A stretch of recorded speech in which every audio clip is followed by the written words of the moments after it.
but fair warning, you're all on camera now, so. Okay. All right. Oh, it says we're live. All right, it says waiting for broadcast.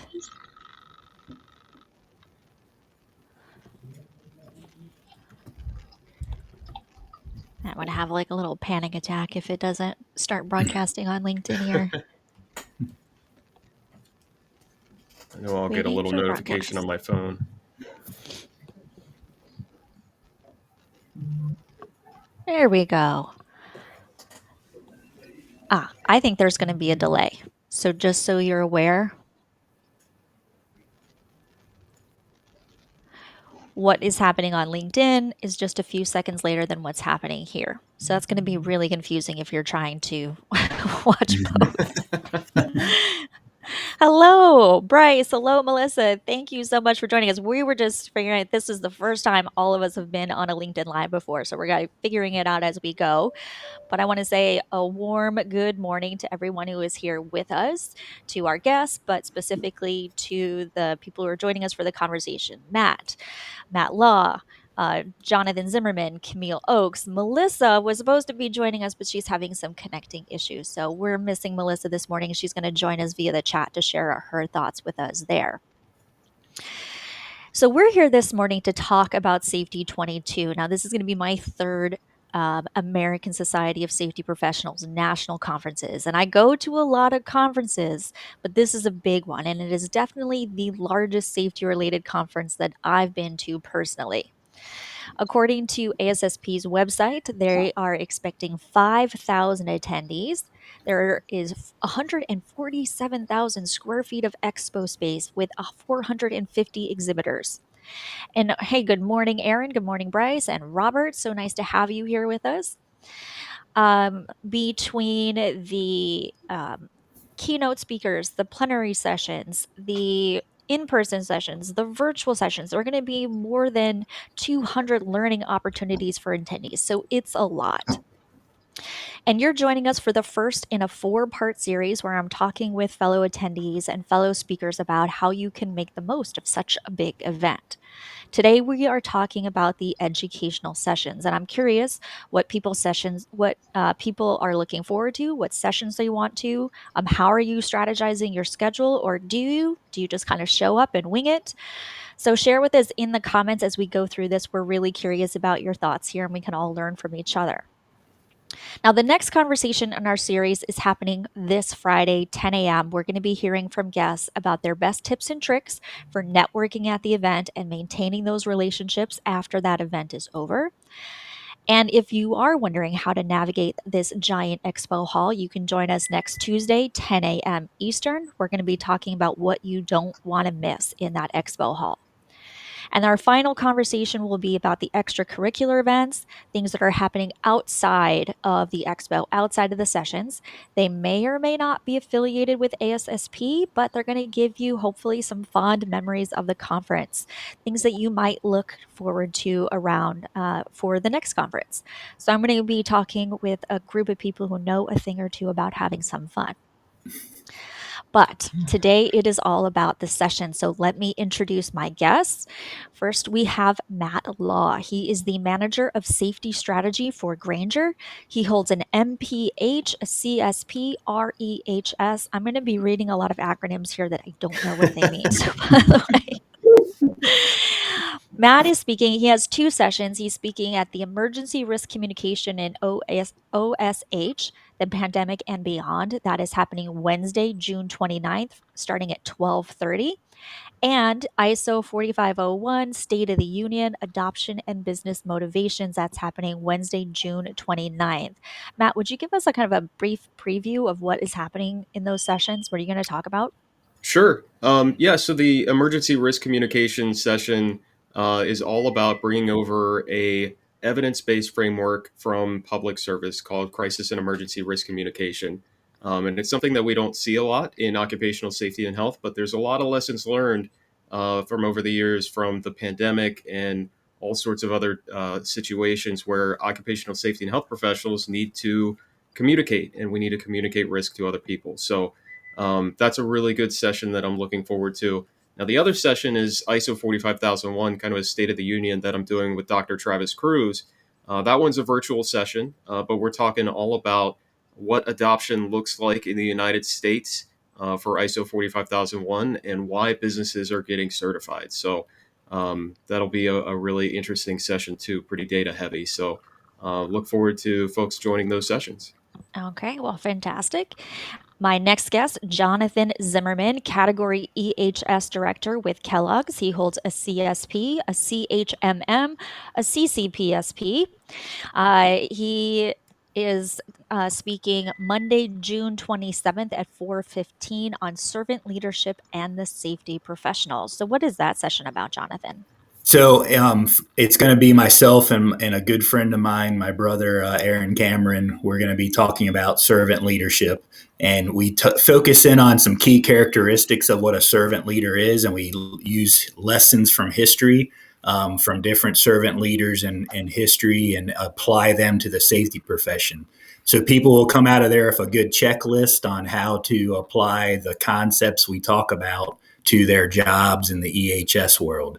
So that's how we've structured it. We've done it at the ASSP Safety Leadership Conference for the volunteer leaders, and now we're applying it to safety professionals overall. And really looking forward to it. We have a lot of good information that on our LinkedIn page. We have a group called the Safety Shepherds, where we kind of talk about all these different things and write papers about it. And we're bringing that to the group in a 1-hour presentation.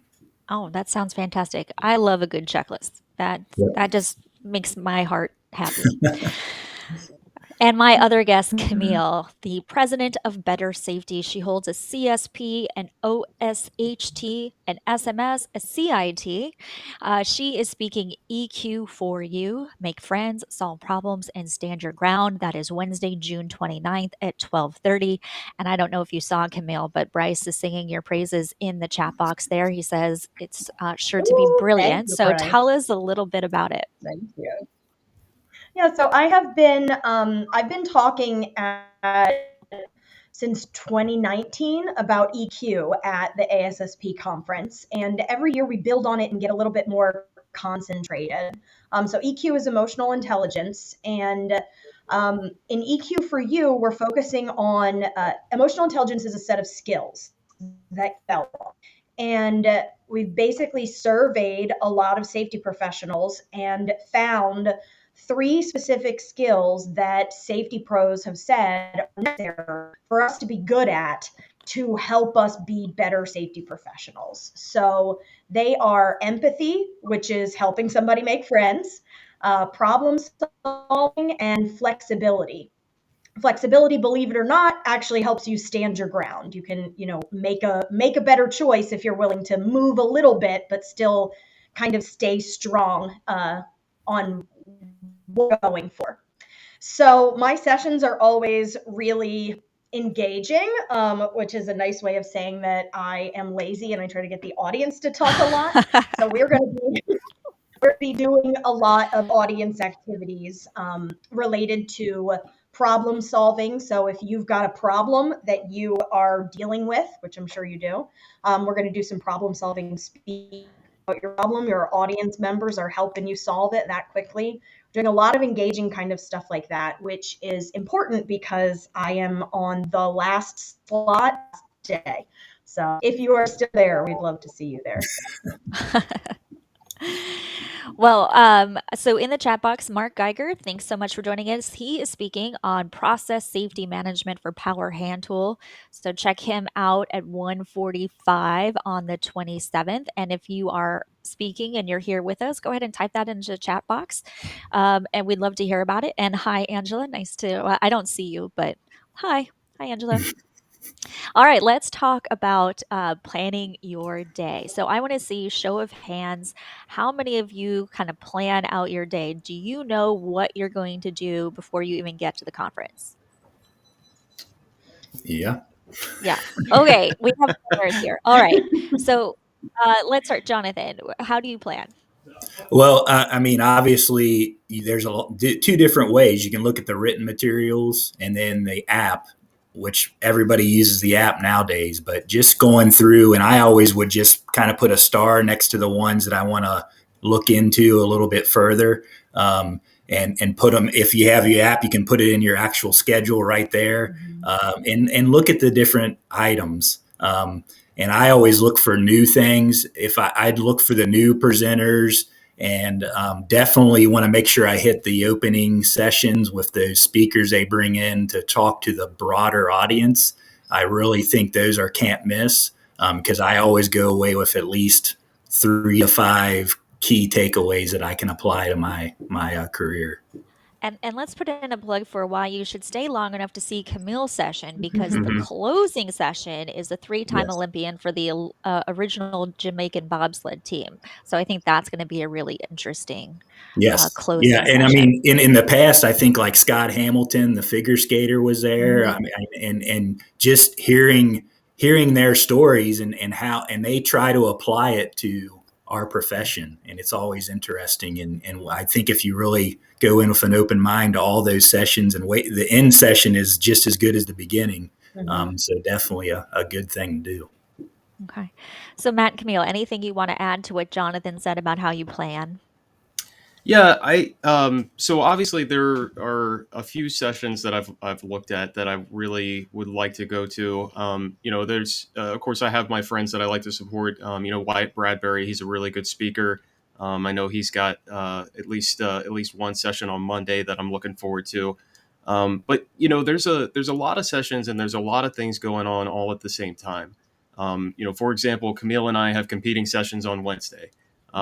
So I think what's important is, even if there are 1 or 2 sessions in those time slots that you really want to see, get with a group of folks and kind of divide and conquer, right? So I usually find myself with other folks from Granger, and we'll go to different sessions and we'll take notes and we'll come back and we'll talk about it. So it's an opportunity, even if you can't see it live, to still get that information and take it home with you. So some folks can see Camille, some folks can come see me. Yeah, I love it. I love Yeah, it. that's a great idea. Camille, what would you Yeah, add? the same as Jonathan. I star a couple of them I use the app almost exclusively because it'll tell you where you're going, and you can come up with it beforehand, but I need to know in the moment what room I'm going to.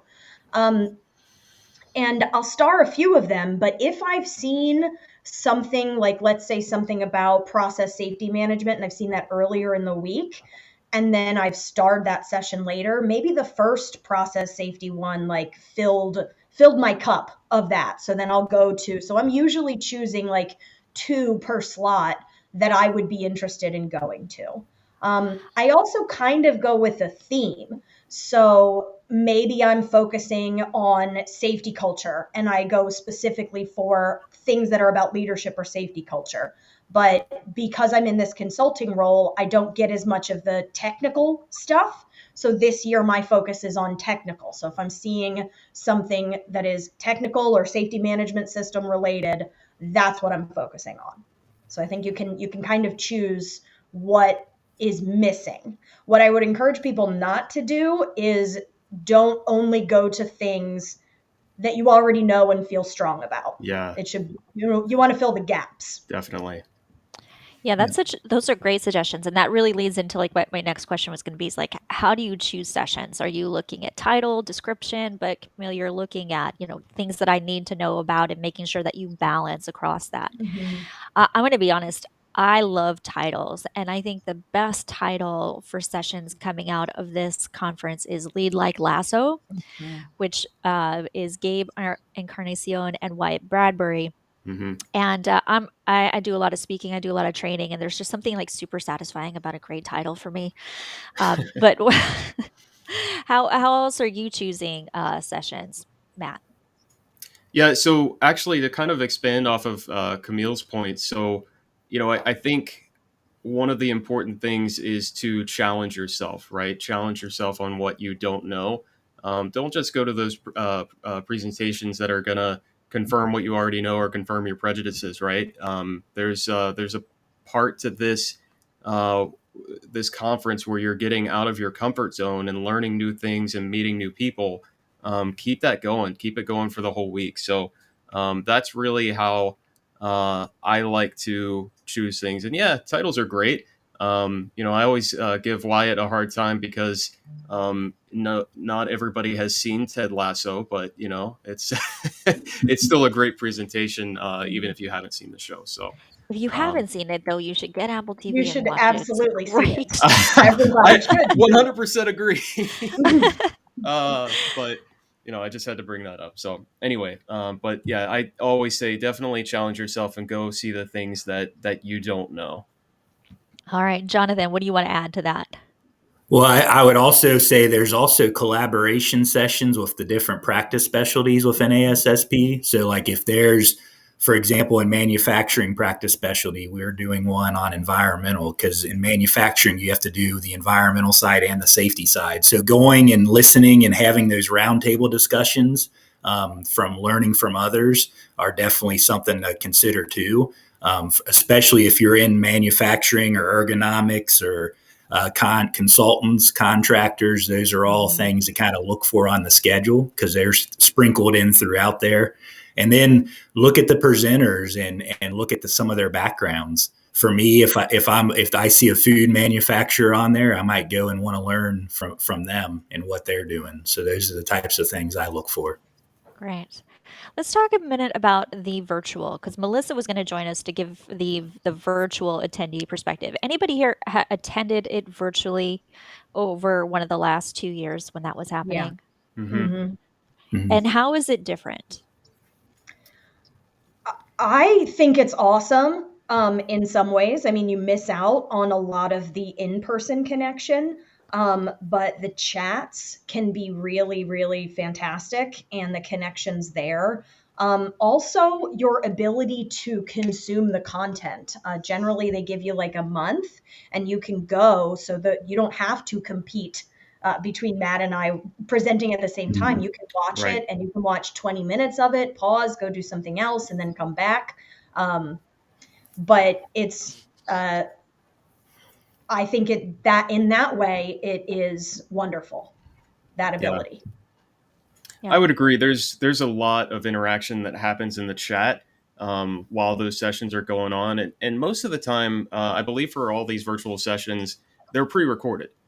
So you'll have the speaker in there at the same time, basically doing a multitasking thing that they wouldn't otherwise be able to do in a live session, right? They're able to engage in that chat with you live and answer a lot of the questions that come up throughout. So I like the virtual format for that reason. Obviously, again, you don't get the networking, the other stuff that happens in person at those live sessions, but it's a really cool thing, and there's a lot of good education to be had there. Yeah, and just like attending in person, turning your cell phone off and trying to put it away, and making Right. sure if you're virtually, you've tuned in, because it's Right. really easy to be trying to work in the background and listen, and you're not going to Mhm. intake any information in those situations. Right. You still have to set aside that time, get rid of those distractions. Yeah. Yeah. So this will be weird. This is what I do when I'm doing anything with a webinar or whatever, because my brain is always moving, right? And I'm going to check email, I'm going to check my phone. I have adult coloring books. And while I'm listening, I'm I'm in my coloring book because it's just enough activity that it keeps me from feeling restless, but not so much that I can't actually pay attention anymore. Right. Yeah. That's a great idea. Yeah. Or if you can safely do it, you can listen in the car on your commute, right? So that's another cool thing about it. Yeah, I mean, I've listened to them at night, emptied the dishwasher, and just like had it on my laptop playing while doing housework. Yeah. And because it's happening at night and you can watch them anytime, you have that opportunity. Yeah. Yeah. So Mark has a question. Is the virtual content also available to in-person attendees?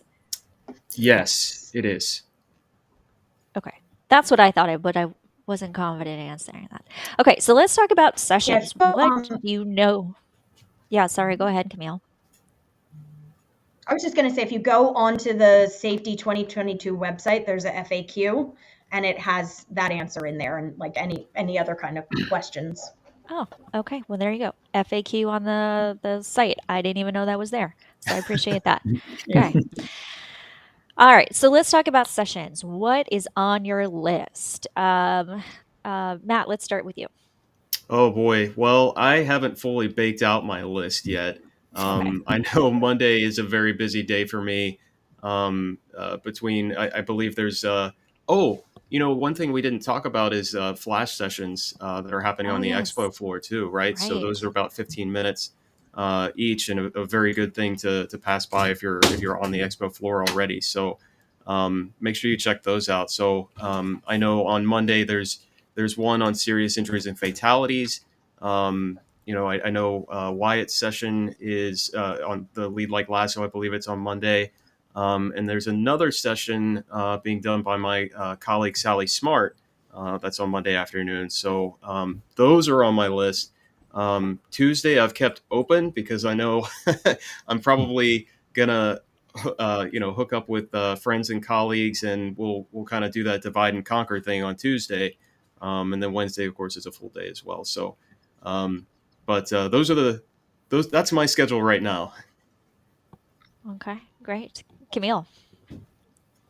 Yeah, I am for sure going to try to go to Lead Like Lasso because one, also love the title. Two, I know that Wyatt and Gabe are great. And three, also love Ted Lasso, the show.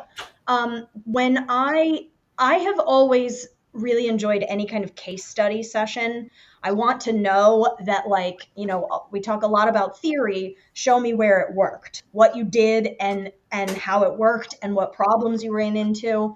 So I'm interested in anything like that. I saw one today that looks really interesting.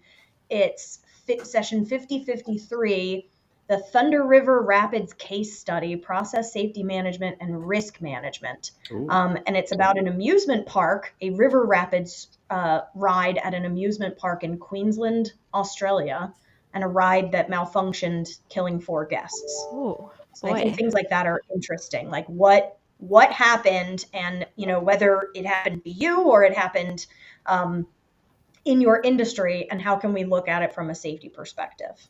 Yeah, process safety management is a good one to get into. That's not Mhm. something that every OSH professional is familiar with. So that's Mhm. really cool. Yeah. Jonathan. Yeah, I think for me, looking through, I love the case study things. I'm still looking through the list myself, but anytime I don't know if the Chemical Safety Board representatives are going to be there, but sometimes in the past they've done some sessions. Anything around those case studies that we all can learn from. But for me, for my industry, a lot of it's process safety management with ammonia refrigeration, combustible dust. So I try to hit a couple of those technical sessions, and then also look at the broader management system things. And any tips like communication, leadership, those types of things are definitely there. You can't go wrong with Tim Page Botteroff in any of his sessions. Mm-hmm. From Safe Start, when he's talking, you can always get a nugget from his presentations as well. Yeah. Now, Jonathan, I'm going to say that you have to represent the 25% of the attendees that are not going to Lead Like Lasso. Yeah. We've promoted that one a lot. Yeah. I saw they had done it at the BCSP virtual Yes. conference too, and I heard a lot of good things there as well. So Yeah. I did actually attend it at the BCSB conference. So yeah, it was very different than I think what you'll see at most conferences. They have a unique presentation style for it, Yeah. and I think it works well for what they're doing there. Yeah. So Melissa is attending virtually. She's just going to plan on doing every virtual session. I know for me, virtually, I was looking forward to, let me see what I wrote down, the neuropsychology of safe behavior, hippocampus versus amygdala, Timothy Ludwig. Um, that's just right up my alley. You know that I love brain stuff. And then also, you want what? Overcoming Resistance to Change by Mary Sullivan. I think one of the hardest things that we have to do is influence people and get people, guide people and get them to want to take particular action. So I can never have enough tools in my tool belt for um, making me more effective at doing that. In person, understanding distraction and changing behavior behind the wheel, Carly Baez.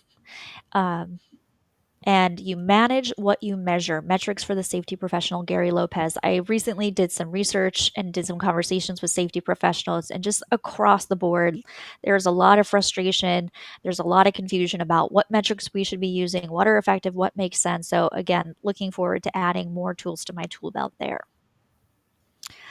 All right, so what happens after the safety conference? Because here you've spent 3 days, many hours. It's like 6.5 hours of available continuing education units for attendees. It's a lot. How do you remember what it is you learned? What are your best tips for that? I think one of the worst things you can do is a brain dump after the conference. So it is, you're right. It's a lot to take in. There's so many things that go on. We might be leaving this conference thinking more about the networking that we had than some of the educational sessions that we had. So, I think what's really important is that when you go in here, take good notes, right? And take notes in a way that works for you, so that you, even if right after the conference you don't go immediately back to it, you can go back to it later on, and kind of be able to digest that stuff a little bit better. So I always say take good notes. Again, divide and conquer, and make sure you capture everything that you can to use later on. Yep. And during the conference, the only time I usually try to get my cell phone out is when I want to take a picture of a slide that the presenter has up there. Because there you go. Take a picture of a key slide. That's my way of taking notes. And then also, generally, a lot of the presenters will put the information on the web page, the app, where you can go and refer to it. Or they're always willing to share their information if you reach out to them afterwards. And I find myself too, if they refer to some books, I'll even actually download them on my Kindle before I end the session and try to look at them and start reading them. Like a couple of years ago, The Power of Habit was a book they were talking about, and how, Mr. O'Neill led Alcoa on the safety side. And it just, that chapter, and I read that whole book like within the next month. And it was so, and started applying it to what I did. So taking those pictures, however you take notes best, and then reaching out to the presenters. Everybody is always willing to share in this society and at these conferences. So, get their cards, look for their contact information. Every speaker has a bio out on the app. You can reach out that way. So, multitude of ways to do that. Yeah. Camille, we can't hear you. Are you still there? Would you like to?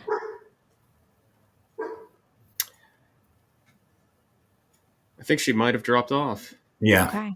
All right. Well, she was dealing with a sick kiddo, so hopefully it's not too serious. Yeah. So one thing that I do is I always, have my notebook, and then I'll be taking notes, but I have like a page near the back, and it's just for action items. So as I'm going through a session, I'm like, oh, that's something that I want to make sure that I implement, or I need to really remember that, or it's a book I want to download. I flip to that page and I put it under my action items, so I can go back and then, have that there for easy reference. Another thing that you can do to increase that repetition is if you teach it to others.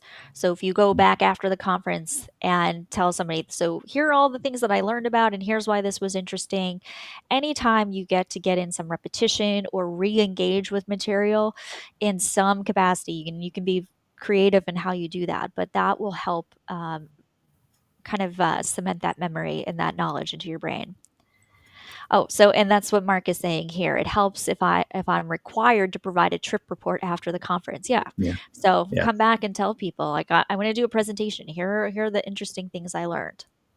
Yeah. And a lot of the presenters and their companies might have something in the expo hall that you can follow up with after you attend, and get some more detailed information, or have a specific conversation with that presenter about what your challenges are and maybe how to apply it. So Yeah. keep that in mind too. Okay. We're going to give Camille another chance to weigh in here because she tells me she's here.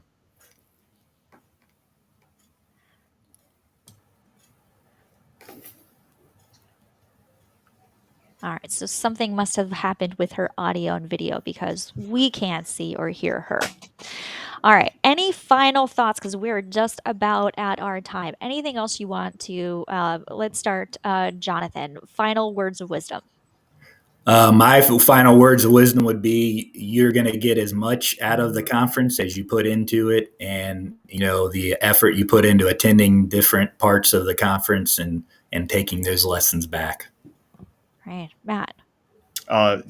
Wow, that's absolutely it, right? You get out of it what you put into it. Yeah, all these educational sessions are there for your benefit, and that's the big part of taking stuff back, right, and putting it into practice. Don't let this stuff go to waste. So, yeah, do everything you can to maximize your time with these sessions and get everything you can out of it. Yeah. And have fun. Yep. Have fun. Have fun. Absolutely. Melissa says network, whether it's virtually or in person.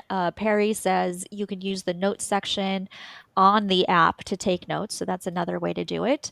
And I'm going to remind you that Friday we're doing another session just like this, 10 a.m., but our topic is going to be networking. So from, a dedicated introvert here, I'm really looking forward to the tips that people have to share here. So thank you, Matt. Thank you, Camille. Thank you, Jonathan. Thank you, Angela, Mark, Melissa, all of our people who attended today. It was a pleasure to spend some time with you this morning. Thanks so much. Thank you.